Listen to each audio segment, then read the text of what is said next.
Fala pessoal, aqui quem fala é o Vini, sejam bem-vindos a mais um vídeo e esse é mais um vídeo de notícia, mas antes de começar já clica no inscreva-se e ativa o sininho para você não perder os vídeos novos. E vamos lá, começando por Vitor Belfort, uma notícia que está lá no site do canal Combate, então se você quiser ler a notícia inteira já está lá postada e o que eu quero trazer aqui na verdade é o resumo de algumas das declarações que ele deu, porque temos muitas notícias aqui, então não vou me aprofundar demais, mas basicamente ele falou sobre o confronto, sobre a revanche com o Wanderlei Silva, então parece que está em negociação realmente essa luta, esse confronto entre eles, só que, como o próprio Belfort disse, né, não dá para dar muitos detalhes, falar muita coisa, porque, segundo ele aprendeu que enquanto as coisas estão acontecendo, não é muito bom ficar falando, e eu concordo com ele, né, parece que às vezes dá um azar, né, você falar o que tá acontecendo, então às vezes pode dar errado, então o ideal realmente é negociar ali na manhã, quando tiver tudo certo, tudo confirmado, aí anuncia, aí realmente faz mais barulho, divulga e etc, mas ele aproveitou essa entrevista, inclusive, para dar ali uma cutucada no Wanderlei, uma provocada, que querendo ou não, é meio que uma promovida a mais ali na luta, né? Então falou pro Wanderlei basicamente usar mais os golpes retos, né? Vir mais controlado ali, senão vai tomar uma surra de novo e etc.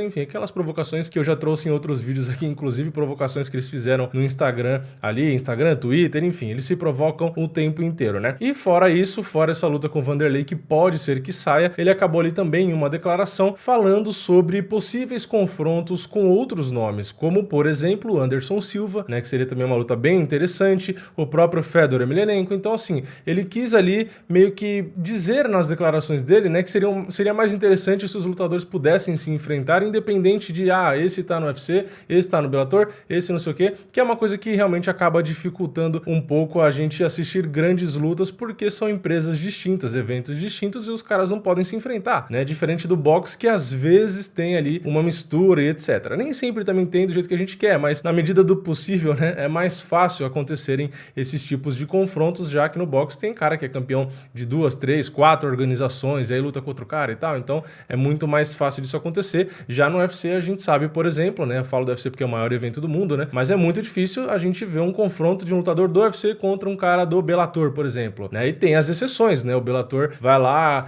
com outros eventos e às vezes faz uma parceria e tem luta, enfim, então é um pouquinho mais fechado no caso do MMA, mais especificamente no caso do UFC, mas eu confesso que seria muito interessante assistir uma revanche do Anderson com o Belfort, ou assistir o Belfort contra o Fedor, ele citou o Chael Sonnen, citou o Tito Ortiz, então são vários nomes ali que meio que da mesma época, que tá na mesma posição hoje, então não é meio que injusto, né? Não é a mesma coisa da gente pegar, sei lá, o Daniel Cormier, por exemplo, que é um cara que também é um pouco mais velho, né? Não tá tão próximo assim da idade deles, né? O Cormier é mais novo, mas enfim, é um cara mais velho ali, ou o próprio Yoel Romero, vamos pegar um cara mais velho. Só que o Yoel Romero tá num nível, numa fase, né, melhor que esses caras, né? Ele tá rendendo ainda em alto nível, mais do que tá disputando o cinturão e etc, enfim, mais do que o Anderson Silva, mais do que o Belfort, e caras que na verdade estão parados até. Então eu acho que meio que é compatível, né? Pena que é quase impossível a gente assistir um Anderson Silva contra o Belfort, a não ser que o Anderson termine as lutas ali agora deve ser e fale simplesmente que não vai renovar mais e tal, enfim. É uma luta que daria muito dinheiro, né? Algo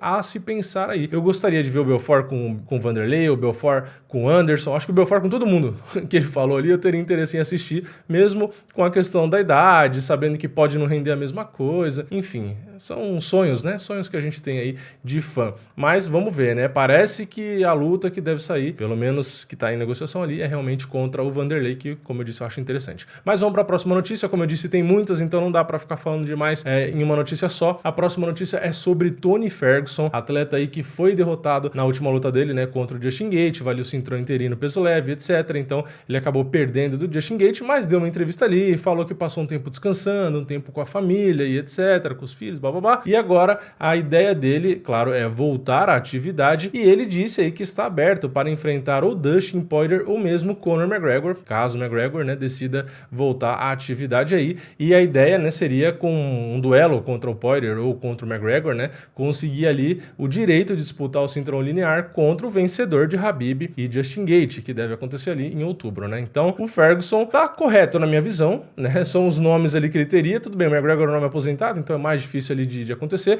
mas também tem aquele detalhe, é um nome aposentado, mas que continua no ranking do UFC, só pra constar, né? O McGregor não saiu do ranking do UFC até agora. E teria o Dustin Poirier ali, que é um cara que é mais provável. Então, eu acho que um duelo entre Dustin Poirier, ou Poirier, né? Enfim, Dustin Poirier e Tony Ferguson seria um duelo muito interessante, e eu acho que o vencedor merece sim a disputa pelo cinturão linear. Eu acho que seriam confrontos interessantes aí, né? A gente poderia ter ou o Khabib com o Tony Ferguson, casado de novo, e sei lá o que aconteceu com o planeta Terra, né? Porque tudo acontece de errado pra essa luta não acontecer. Ou a gente poderia ter, sei lá, né? Vai que o Justin Gaethje vence o Khabib e o Ferguson vence o Dustin Poirier. A gente tem uma revanche ali, só que dessa vez pelo cinturão linear, né? A primeira luta foi espetacular. Imagina uma revanche entre eles pelo cinturão linear. Também seria bem legal. Enfim, essa categoria é sensacional, né? Mesmo com o McGregor fora, é uma categoria que tem muito cara bom. Eu acho que realmente, independente de quem ganha pelo cinturão linear e quem ganharia entre Ferguson e qualquer outro nome, só tem luta boa pra sair, né? Pra vocês verem como tem cara bom por ali. Então, não vejo a hora de ver o Tony Ferguson de volta. É um cara que eu gosto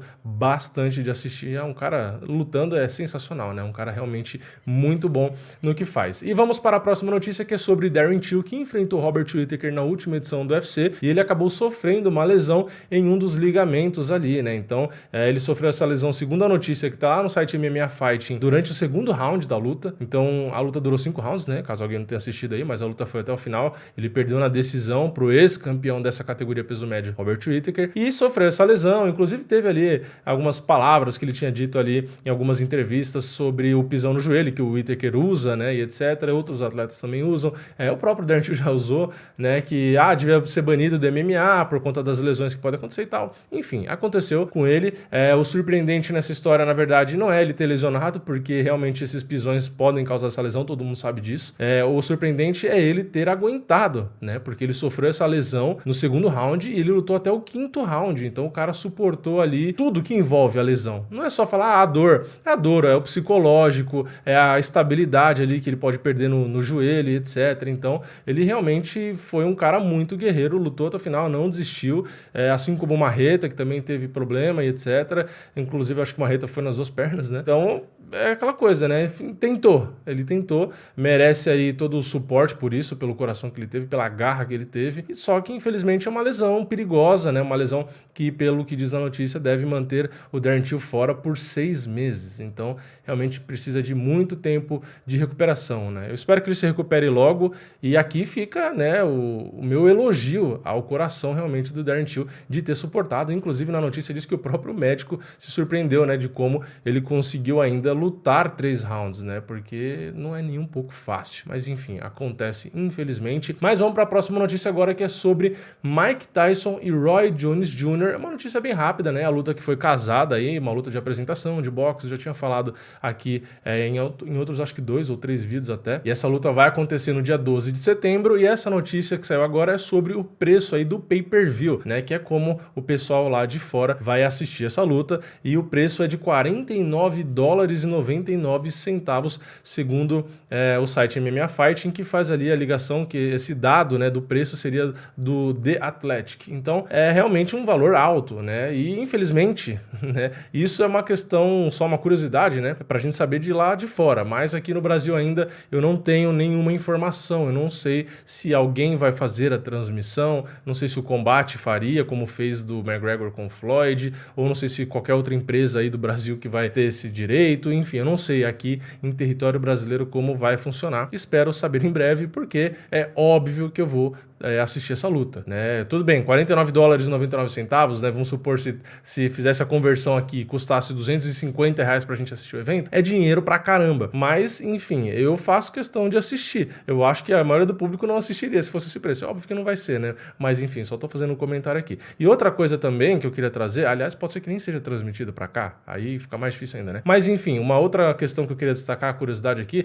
parece que vai ter ali no card, como eu já tinha dito anteriormente, o Jake Paul, né, youtuber, contra algum outro nome ali no card preliminar. Parece que no meio do evento vão ter alguns shows ali, cantor e etc. Enfim, vai ser um grande show realmente, e tem que ser, né? Você vai ter Mike Tyson enfrentando Roy Jones Jr., você tem que ter ali bastante entretenimento, porque é realmente uma coisa espetacular, mesmo sendo uma luta de apresentação. Enfim, vamos para a próxima notícia, que é sobre Robert Whittaker, que na verdade é uma notícia sobre o Dana White, porque ele falou sobre o Robert Whittaker, né? O Dana White disse ali que seria uma boa luta Robert Whittaker contra Jared Cannonier, concordo 200%, 200% com ele. Inclusive, ele fez a ligação dessa luta, né, o vencedor dessa possível luta entre Cannonier e Whittaker, enfrentar o campeão que será definido em breve entre Paulo Costa, né, o Paulo Borrachinha, contra o Israel Adesanya. Então, eu acho que assim, é o cenário que sobrou, né? Tem ali, claro, o Jack Hermansson que tá chegando, aí fica aquela discussão, né, se o Hermansson não mereceria, mas o Whittaker já é o primeiro do ranking, o Cannonier já tá na frente do Hermansson, então eu acho que esse cenário do Dana White é o que faz mais sentido, realmente me deixa bastante empolgado, primeiro porque o Adesanya ou o Borrachinha, independente de quem vencer, enfrentando o Whittaker ou o Cannonier, também só sai luta boa, é mesmo o cenário da categoria peso leve que eu falei no começo do vídeo, né? Não tem nenhuma luta ruim aqui, né? Imagina a gente assistir o Borrachinha contra o Jared Cannonier, ou assistir o Borrachinha contra o Whittaker, ou assistir o Adesanya contra o Whittaker numa revanche, ou mesmo assistir o Adesanya contra o Cannonier, enfim, só tem luta boa aí no meio. Então, o que sair, eu estou feliz, né? E vamos para a próxima notícia, que é sobre Khabib Nurmagomedov. Ele apareceu aí nas bolsas de apostas como favorito contra o ex-campeão em duas categorias, George St. Pierre. Pois é, o Dana White acabou comentando aí que faria questão de trabalhar para ter essa luta, que é a vontade do Khabib, né, fazer essa luta contra o St. Pierre e tal, e por conta desses rumores, dessa possibilidade, apareceu ali essa cotação em uma das bolsas de apostas e o Khabib aparece como favorito com 69%. É um favoritismo grande, né? Muita gente pode falar, é um favoritismo absurdo, porque o George St. Pierre não sei o quê, quando ele voltou ele foi campeão mesmo assim no peso médio, etc.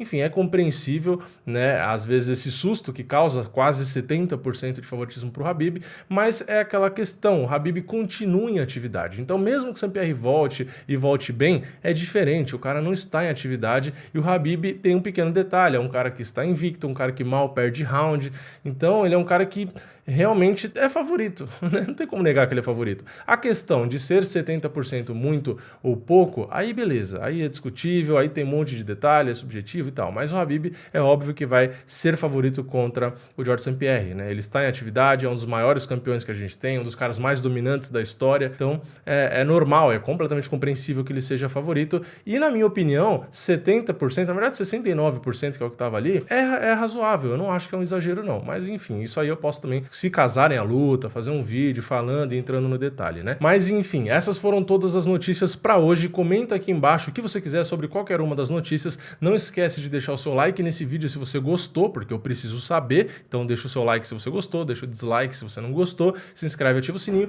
e eu vejo... Que susto! E eu vejo vocês na próxima. É nóis, valeu, falou!